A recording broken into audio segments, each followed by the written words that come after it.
Muy buenas tardes a todos, mi nombre es Carlos Camargo, este es el podcast Es que Depende, les doy la bienvenida y paso a saludar a mis compañeras. Clau, ¿cómo estás? Hola Carlitos, ¿qué tal todo? Como me presentaste antes, yo soy Claudia Salazar.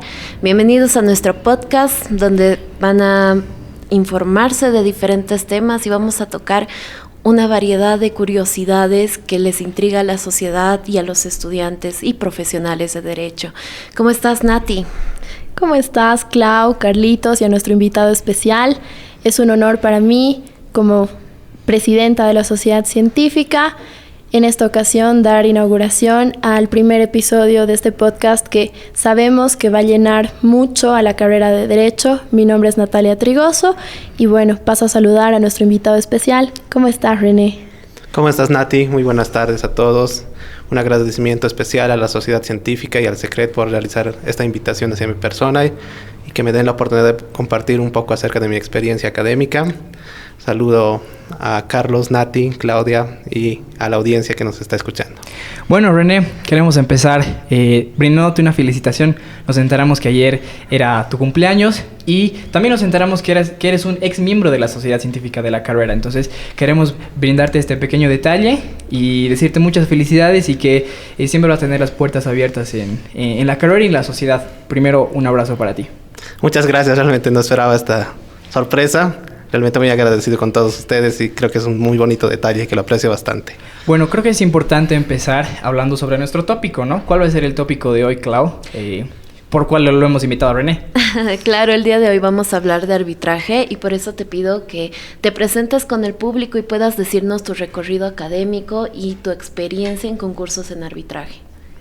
Bueno, con todo gusto. Bueno, yo empecé esta experiencia del arbitraje el año 2021, cuando me postulé al equipo de la universidad y pude representar a la universidad con el equipo de arbitraje el año 2021 y también el año 2022. El año 2021 fue una competencia que se realizó de manera virtual por las condiciones de la pandemia que todos sabemos que pasaban en ese año.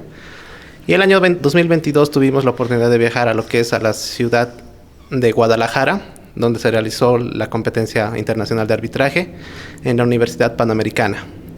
Y realmente fue una experiencia bastante enriquecedora en cuanto a conocimiento, en cuanto a desarrollo académico, donde tuvimos también la oportunidad de compartir con varias universidades de toda Latinoamérica, Europa y Estados Unidos esta competencia. Bueno, creo que es importante, previo a comenzar nuestro tópico el día de hoy, explicar un poco y contextualizar a nuestra audiencia y también a René a qué se debe el nombre de nuestro podcast, que es que depende. Pasamos por un proceso muy complicado al escoger muchos nombres, tuvimos muchos nombres en carpetas, pero creo que este es el que más nos define a nosotros como futuros abogados. Bueno, chicas, ustedes ya nada de ser abogados, pero a nosotros como cursando la carrera, y tanto a ti también, creo que es que depende, son dos palabras, son paseñismos, por así decirlo, son palabras que hemos adquirido, que realmente no están dentro de un diccionario, por así decirlo, pero que las adquirimos como abogados. Sabemos que el derecho en sí es una facultad subjetiva, no es algo objetivo, no es como la ingeniería o la matemática, que son ceros y unos, todo es argumentativo, todo es ponderativo. Entonces creo que ese es el nombre y la esencia también que queremos darle a nuestro podcast, hablando en sí. Porque más allá de contar experiencias o hablar de normativas o hablar de artículos, queremos que nos cuentes el día de hoy tu experiencia, tu desarrollo en la carrera de Derecho y cómo te has especializado en este tópico.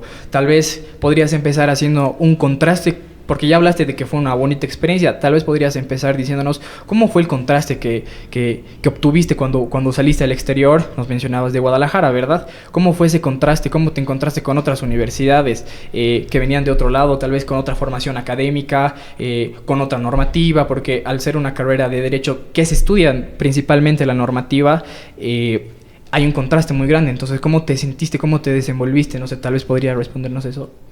Claro que sí. Respecto a la preparación, como tú decías, Carlos, efectivamente existe un contraste en lo que es, bueno, en realidad lo que es el desarrollo académico que promovemos en nuestro país a comparación de otros países, ¿no? Evidentemente, por así decirlo, otros países tienen un mayor desarrollo en lo que es el ámbito del derecho y eso se puede notar en el hecho de que, por ejemplo, nosotros tenemos legislaciones bastante tal vez desactualizadas en nuestro tiempo. Tenemos legislaciones que no están adecuadas a nuestra realidad actualmente. Por ejemplo, en el ámbito del arbitraje, ya con mi experiencia, nosotros vimos el año 2022 un caso que se trataba de derecho de la construcción. Y el derecho de la construcción en nuestras universidades no es algo que se vea a diario, ni tampoco es algo que se desarrolle con mucha frecuencia. Es un tópico bastante, por así decirlo, muy poco explorado en nuestro país académicamente. A comparación de otras universidades, como por ejemplo la Universidad de Buenos Aires, Universidad de San Francisco de Quito, Universidad de San Marcos, que son universidades bastante reconocidas y que siempre tienen podios en la competencia internacional de arbitraje, son universidades que ven estos temas en sus respectivos centros de estudio, ¿no?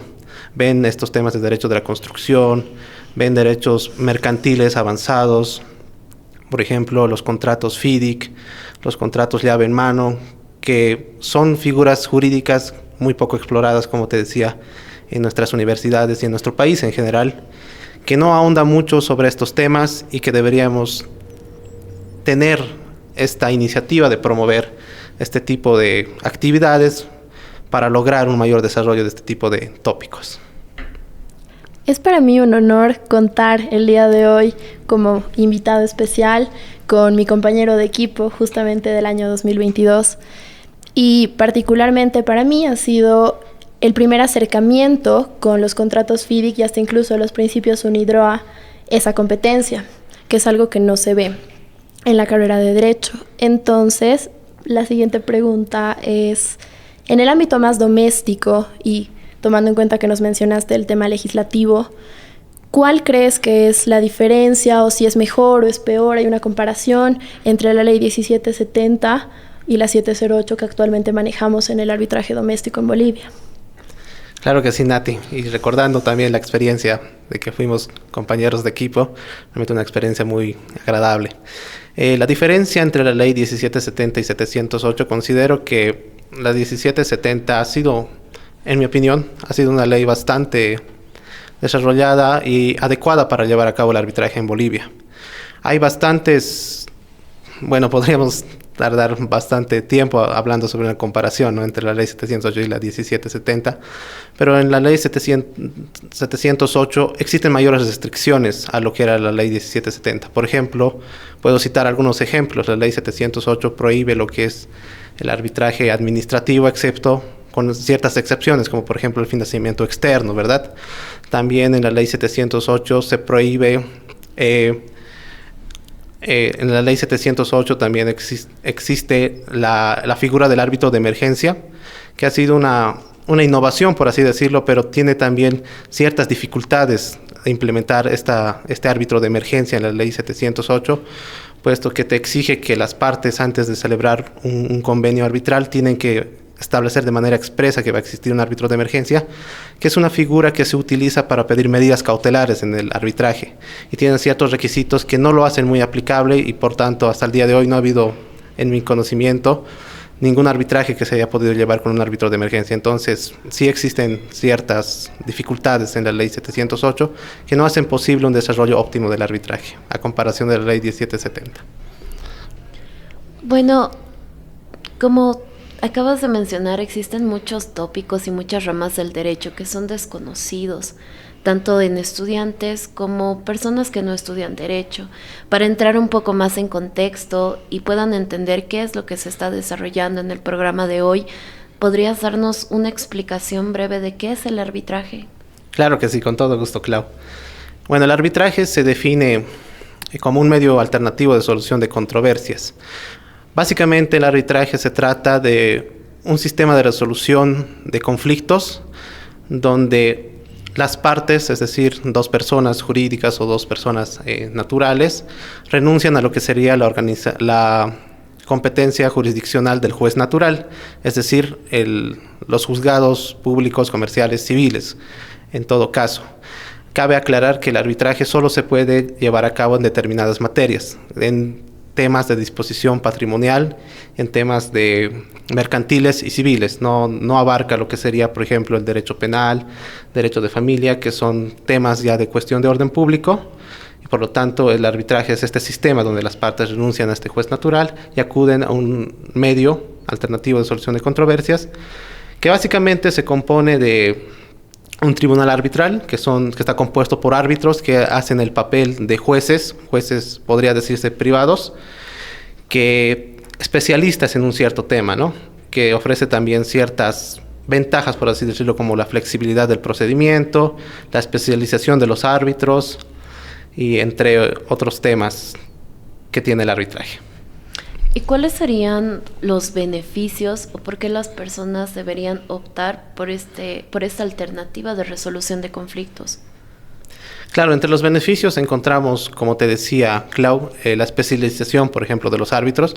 Por ejemplo, en un tema de un contrato de construcción, los árbitros no necesariamente tienen que ser abogados, pueden ser de otras profesiones y las partes pueden, por ejemplo, elegir un árbitro que sea un ingeniero, que pueda ver de manera más práctica si el contrato de construcción se ha llevado a cabo de manera efectiva o no. Esa sería una ventaja, la especialización. Por otra parte, tenemos la flexibilidad del procedimiento, donde básicamente las partes pueden modificar el procedimiento del arbitraje en base a un reglamento institucional, que son los centros que administran los arbitrajes, los centros de conciliación y arbitraje. Pueden hacer modificaciones al reglamento, al procedimiento, los plazos, la forma de entrega de la prueba, etcétera. Que el procedimiento civil es un poco más riguroso, que se lleva de acuerdo al Código de Procedimiento Civil, ¿verdad? Entonces, esa es otra ventaja, la flexibilidad del procedimiento. También tenemos lo que sería la celeridad o el menor tiempo en el que se pueda llevar a cabo el arbitraje, que en comparación, por ejemplo, a la justicia ordinaria, existe un mayor tiempo en resolución de los conflictos en arbitraje, porque el laudo se dicta el laudo, que es como la sentencia en el arbitraje, se dicta en un menor tiempo, porque todos conocemos, lamentablemente, que los órganos judiciales ordinarios tienen plazos bastante alargados para dictar la sentencia, hay mayor congestionamiento e inclusive hay una cierta desconfianza, ¿no?, de parte de toda la población en la transparencia que puede existir en los jueces naturales, lamentablemente. Al ser un medio alternativo a la resolución de conflictos, por lo que estás explicando, y al ser voluntario, ya que las partes pueden acceder de manera voluntaria al arbitraje, estas partes también pueden diseñar o formatizar, por así decirlo, el proceso arbitral, pueden diseñar cómo está compuesto el tribunal arbitral, en cuánto tiempo deben ser los plazos. Si no me equivoco, es una forma de arbitraje, ¿no? Es el arbitraje ad hoc o algo así. No sé si podrías explicarnos un poquito más sobre eso. Claro que sí, con todo gusto, Carlos. Sí, como tú dices, el arbitraje es totalmente voluntario. Las partes, cuando suscriben un contrato, incluyen en ese contrato lo que se llama la cláusula arbitral, que es un acuerdo en sí, es como un contrato. Es un contrato independiente del contrato mismo, aunque esté como en forma de cláusula, o también se puede llevar a cabo en lo que es un convenio arbitral, un documento aparte después de haber firmado un contrato. Y este arbitraje, como tú decías, puede tener la forma existen dos tipos de arbitraje, hablando de la administración, que puede ser el arbitraje institucional o el arbitraje ad hoc. La diferencia es que el arbitraje institucional está administrado por un centro de conciliación y arbitraje, que son centros como, por ejemplo, tenemos aquí en La Paz el Centro de Conciliación y Arbitraje de la Cámara Nacional de Comercio, en Santa Cruz tenemos el Centro de Conciliación y Arbitraje de la CAINCO, en Cochabamba el de la ICAM. Estos centros tienen una autorización del Ministerio de Justicia para funcionar y tienen sus propios reglamentos. Estos reglamentos tienen el procedimiento del arbitraje, y cuando las partes acuden a un centro de conciliación y arbitraje, aceptan este reglamento y obviamente pueden hacer modificaciones al reglamento de acuerdo a sus conveniencias o a sus intereses, pero generalmente se aplica el reglamento de estos centros. A diferencia del arbitraje ad hoc, que no está administrado por un centro, simplemente las partes firman el acuerdo arbitral y ellos son los que diseñan su propio procedimiento. Pueden también adoptar ciertos parámetros de los reglamentos, pero no está administrado como tal por un centro de conciliación de arbitraje. Solo las partes son las que llevan a cabo el procedimiento. Perfecto. Retornando al ámbito de las competencias o MOOCs en materia de arbitraje, la siguiente pregunta es: ¿cuáles son los beneficios que consideras que estos MOOCs le otorgan a los futuros abogados, no solo de nuestro país, sino del mundo? Existen varios beneficios desde mi punto de vista. Los principales serían, por ejemplo, el desarrollo más allá del pensum normal, podría decirse, que tenemos en la universidad, porque ves temas realmente que no sabías incluso que existían, ¿no? Como tú sabes, Nati, nuestra experiencia hemos visto el derecho de la construcción, los contratos EPC, los principios UNIDRA, la teoría de los actos propios, el due diligence en el derecho mercantil, que es muy famoso, que son posiblemente figuras jurídicas que no se tocan en el avance, por así decirlo, rutinario o en el pensum preestablecido en las carreras de derecho en nuestro país. Ya saliendo al exterior encontramos también bastantes beneficios, por ejemplo, conocer y compartir experiencias académicas con otras universidades, conocer realmente abogados de alto nivel de todos los países, porque los árbitros de la competencia internacional de arbitraje realmente son profesionales que tienen bastante recorrido en este ámbito, son personas que han visto arbitrajes bastante grandes, por así decirlo, y bueno, son personas que tienen mucha experiencia y conocimiento en estos ámbitos y que como persona realmente te ayuda a abrir tus horizontes, abrir tu punto de vista y no simplemente enfocarte linealmente en lo que te pueda ofrecer tu universidad y salir más allá de esa zona, ¿no? Salir por decirlo así de la zona de confort y ver más allá qué ámbitos más existen del derecho. A mí me intriga saber cuál ha sido el desafío más grande con el que te has topado y cómo lo has podido superar en estos concursos. El desafío más grande, interesante pregunta, Clau. Si lo pienso bien, creo que el desafío más grande ha sido adaptarme a las nuevas exigencias que te puede dar este tipo de eventos, ¿no? Este tipo de competencias, este tipo de preparación de estudio. Porque cada vez que vas conociendo más, notas que la exigencia se vuelve aún más grande. Las personas que son de otros países realmente, a diferencia de nuestro país, tienen más interés en este tipo de temas. En nuestro país tal vez está algo descuidado el tema de que los estudiantes no tienen, por así decirlo, un interés mayor, una mayor curiosidad de indagar en estos temas. Simplemente se quedan en lo rutinario, en lo común, podría decirlo. Y ese creo que es un desafío, superar ese lineamiento de confort que tenemos como estudiantes y salir más allá y no compararnos con lo que tenemos, no conformarnos ni compararnos con lo que tenemos ahora, sino ir más allá, comparar las exigencias de otras universidades que tienen mayor preparación y siempre tratar de superarlos. Creo que ese es un desafío importante. Qué interesante lo que nos dice René, porque yo rescato mucho lo que nos decías al principio. Muchas cosas de las que vemos acá, de las que se ven en el extranjero, no se ven acá. Y eso, con la experiencia que has tenido junto con Nati, o las veces que has participado, la estás trayendo acá al país. Y creo que tal vez, no sé si decirlo así, la misión como abogado que tienes ahora tal vez es implementar esas cosas que has aprendido a la práctica ahora, siendo como un abogado, ejerciéndolo. ¿Qué rescatas de cómo se valora ese ejercicio en la práctica? Me imagino que cuando llegaste acá con nuevos conocimientos del derecho de construcción, de las nuevas metodologías o los nuevos aprendizajes que has tenido, has conversado con colegas, con compañeros. ¿Cómo lo han tomado? ¿Cómo lo han recibido? ¿Han tenido esa apertura para querer aprender, para saber que es algo nuevo, esa curiosidad de investigador de querer aplicar esas metodologías nuevas que tú has adquirido al fin y al cabo? Sí, respecto a la práctica, considero que son conocimientos que te dan un plus cuando vuelves al país, porque son cosas que las otras personas probablemente no hayan visto y tal vez no vean si no tienen esta curiosidad o esta ambición de superación académica. He tenido la oportunidad de realizar una pasantía en una firma cuando volví de México y realmente todos estos conocimientos que, bueno, en el momento que vas a la competencia en realidad no es algo que estás haciendo de verdad, pero cuando vuelves y cuando volví tuve la oportunidad de aplicar esos conocimientos en la vida real.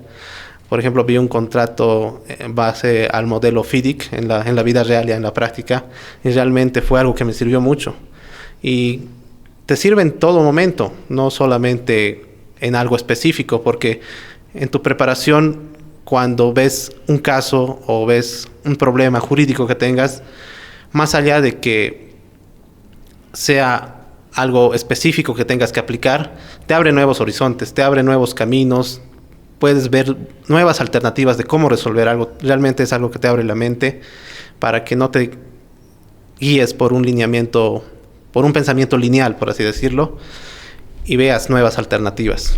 Claro, porque en estos tiempos donde lo que más reina es el internet, el conocimiento es algo que ha perdido valor con el paso del tiempo.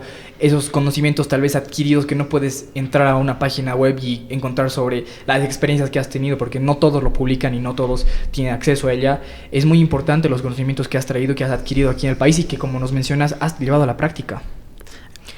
Qué bueno que ingreses ese tópico, porque en todos los ámbitos está mucho este tema de la inteligencia artificial y el desarrollo de las nuevas tecnologías. ¿Tú crees que esto puede influir o de qué manera podría cambiar la inteligencia artificial en el mundo del arbitraje? Claro que sí. La inteligencia artificial evidentemente está en el auge, podría decirlo, en este siglo. Y realmente es una herramienta bastante útil. Se debate mucho sobre lo que es el arbitraje artificial en lo que es en el ámbito del arbitraje. Por ejemplo, se debate si la inteligencia artificial en algún momento puede suplantar a lo que sería tomar decisiones de los árbitros, dictar laudos sobre un caso en concreto, elaborar laudos. ¿De qué manera la inteligencia artificial podría en el arbitraje, por ejemplo, hacer la valoración de la prueba, aplicar la sana crítica, aplicar parámetros de admisión, de la demanda, de procedimiento, de que existan ciertos, de resolver incidentes, excepciones de competencia, etcétera, ¿no? Considero que la inteligencia artificial actualmente es una herramienta bastante útil, pero dejar en manos la decisión de tomar la elaboración de laudos, por ejemplo, en el arbitraje, considero que todavía no estamos listos para eso, porque existen muchos factores de fondo, ¿no? Por ejemplo, el debido proceso, cómo se puede valorar el hecho de que si le delegas a la inteligencia artificial algo que tú tienes un conflicto, por ejemplo, un incumplimiento de contrato, ¿de qué manera puedes asegurarte que la inteligencia artificial haya hecho una valoración correcta y que haya respetado tu debido proceso, de que haya respetado tu derecho a la defensa? Y realmente son cosas que uno se pregunta y que son intrínsecos del ser humano. Intrínsecos del ser humano, respetar estas cuestiones del debido proceso, del derecho a la defensa, valorar, aplicar la sana crítica, que creo que la inteligencia artificial no está en un punto donde pueda aplicar de manera correcta actualmente ese tipo de aspectos en el arbitraje. Voy a contar una incidencia aquí a la mesa para que se vean un poco. Conozco un grupo de amigos, no voy a decir de qué universidad ni de qué carrera, pero que tenía que hacer un trabajo sobre investigación científica, sobre derecho constitucional. Y se les ocurrió la brillante idea de consultar a la inteligencia artificial con fuentes, porque no sé si saben, algunas inteligencias artificiales ya cuentan con fuentes. Entonces intentaron y les salió todo. Cuando revisan las fuentes eran tratados inventados, eran tratados de Suiza, tratados de Colombia que no existían. Entonces, como dice René, es muy importante. Incluso se me viene a la mente ahora la verdad material que tiene que tener el juez a la hora de litigar, por ejemplo, ver cómo está la persona, si es verdad lo que ha puesto en la prueba. Entonces, creo que está bien apoyarse de la inteligencia artificial, sobre todo para la doctrina, creo, pero para la aplicación del derecho como tal, creo que siempre va una persona a tener que estar ahí para juzgar realmente lo que pasa. Nati. Completamente. Y algo muy importante es lo último que mencionabas, el principio de inmediación, totalmente, que no solamente se va a aplicar en materia judicial ordinaria o agroambiental o lo que fuere, sino también en el arbitraje, ¿no es cierto? Y es por eso que también ha habido tanto debate con respecto a las audiencias virtuales, que hay personas que están muy de acuerdo, porque por supuesto en un arbitraje internacional, por ejemplo, es una belleza, pero también otros dicen que puede ser atentatorio contra el principio de inmediación. Pero ya hemos hablado de todo lo lindo del arbitraje. Aún así, no todo es color de rosa. Y hay bastantes críticas al arbitraje en cuanto a, por ejemplo, los altos costos, que no es accesible para la población, y diferentes otras observaciones, claro, que tiene la sociedad. Claro, porque es privado, ¿no? El arbitraje es una alternativa privada. Esencialmente. Entonces, la pregunta para René es, ¿Qué nos puedes decir acerca de esto? De las críticas que hay al arbitraje y del lado no tan positivo. Claro que sí, evidentemente no todo es color de rosa, como tú decías, Nati. Y bueno, sí ha habido una cierta crítica al arbitraje sobre lo que es los costos, ¿no? Generalmente los arbitrajes se llevan a cabo en contratos que tienen una cuantía elevada. Generalmente no es, por así decirlo, viable tener un arbitraje, por ejemplo, con un contrato de alquiler que bueno, tenga una cuantía baja, porque evidentemente existen costos, no solo el pago a los árbitros, también existen costos a lo que es el centro administrativo, ¿no? Por ejemplo, el Centro de Conciliación y Arbitraje, que también tienen aranceles que deben ser cancelados, y evidentemente esto no es accesible para todo tipo de la población o todo tipo de conflictos jurídicos. Evidentemente creo que el arbitraje no es,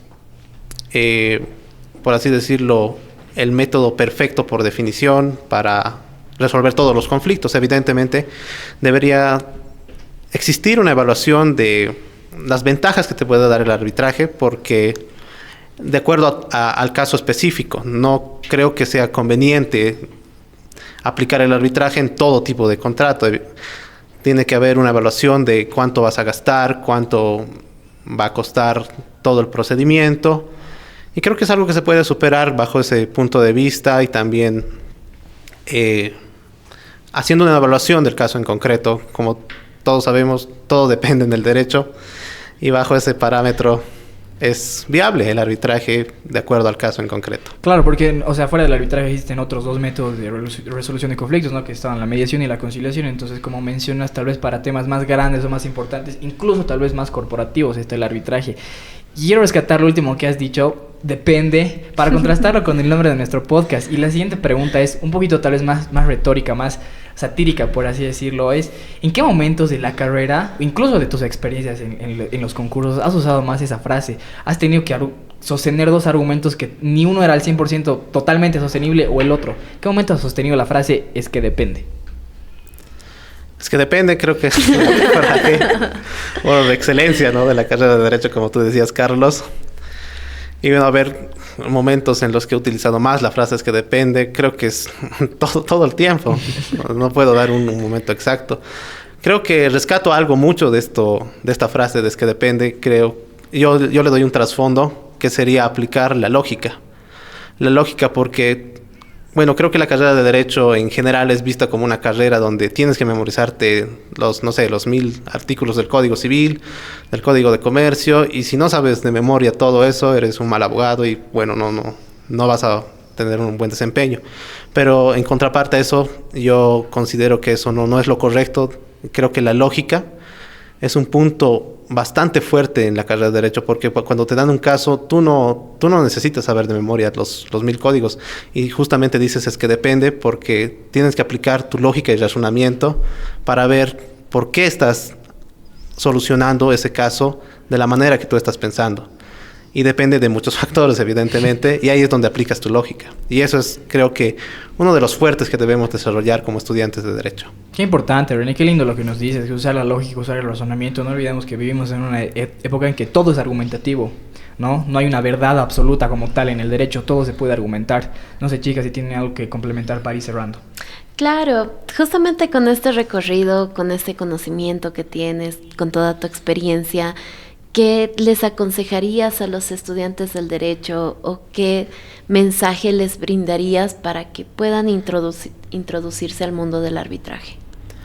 Respecto al mundo del arbitraje, les aconsejo que vayan más allá, realmente busquen por su propia cuenta, sean autodidactas. Creo que ser autodidacta es algo que está de auge también en nuestros tiempos contemporáneos. Creo que es algo muy importante. Busquen más posibilidades, no se conformen con lo que tienen. Busquen eventos, busquen competencias. Más allá de la universidad, pueden hacerlo de manera independiente, con oportunidades que te brinda la universidad, como lo que era el equipo de arbitraje anteriormente. Y bueno, creo que no deberían simplemente enfocarse en lo que el pensum ordinario te brinda, sino ver más allá. investigar por su propia cuenta, leer libros, buscar libros. Realmente la información hoy en día es bastante vasta en estos temas. Por mi parte, solo agradecerte por haber sido nuestro primer invitado el día de hoy. Realmente es un honor contar con invitados que tienen tanto para aportar a su corta edad, con toda la experiencia, con todas las ganas además de ir más allá y no solo quedar como un estudiante regular, sino como un estudiante de excelencia. Bueno, René, primero un honor haberte conocido, haberte disfrutado y haber aprendido mucho. Creo que yo soy una persona que disfruta mucho y aprende mucho de las personas que te rodea. Espero verte como un gran árbitro en tribunales arbitrales y espero que si algún día yo tengo un problema arbitral, acudir a ti y darte las gracias por haber venido acá, felicitarte nuevamente por tu cumpleaños y enviarte un abrazo como parte de todos de la sociedad científica. Agradecer también al equipo que está de producción detrás de cámara, que ha sido el que nos ha ayudado y el que ha correteado por este tema, y también un gran abrazo a mis compañeras panelistas que han puesto de sí para estar acá. Una vez más, muchas gracias por venir, René. Siempre va a ser un placer compartir momentos contigo. Muchas gracias. Bueno, vamos cerrando el episodio de hoy. Es que depende. No se olviden seguirnos en nuestras redes sociales, tanto en YouTube como en la página de la Sociedad Científica. Eso es todo por hoy. Muchas gracias.